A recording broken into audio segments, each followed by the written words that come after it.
Grande soddisfazione, grande entusiasmo, ma direi che ci sono un lavoro dietro notevole. Hai ringraziato tutte le persone che hanno lavorato e penso che per te che guidi questa squadra ci sia alla fine la soddisfazione di aver raggiunto un risultato concreto, no? Nel ringraziare si sbaglia sempre perché ti dimentichi sempre di qualcuno, però è vero, cioè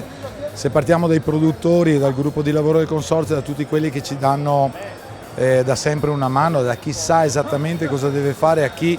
anno per anno deve capire i meccanismi, la velocità, è sicuramente una macchina piuttosto articolata, 4 denominazioni, una montagna di vini, di espressioni territoriali che credo comunque abbiano trovato in un ambiente così ideale come è stato il Vinitaly quest'anno il luogo giusto per essere raccontati a tantissimi consumatori, appassionati o compratori. Direi che abbiamo un merito,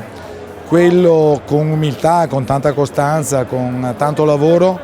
di aver trasformato il padiglione 5, che onestamente non era così vivo, vitale e invidiato fino a 6-7 anni fa, in uno dei padiglioni di punta del sistema Vinitaly. Ce lo riconoscono gli organizzatori, ce lo riconoscono i produttori, della cosa più importante, perché ci premiano ogni anno con la loro fiducia e la loro presenza.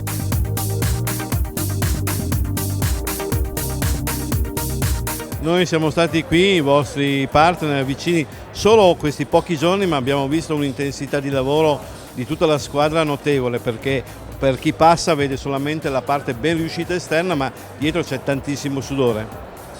In 4 giorni devi raccontare tantissime cose, gli investimenti in atto, soprattutto i produttori, i piccoli produttori che investono di tasca propria, hanno bisogno di dare valore ad ogni secondo della loro presenza. Questo vale dal più piccolo alla più grande azienda e questo vale ancora di più per i territori che hanno valori così importanti da raccontare come il Soave, con questo riconoscimento internazionale da fare.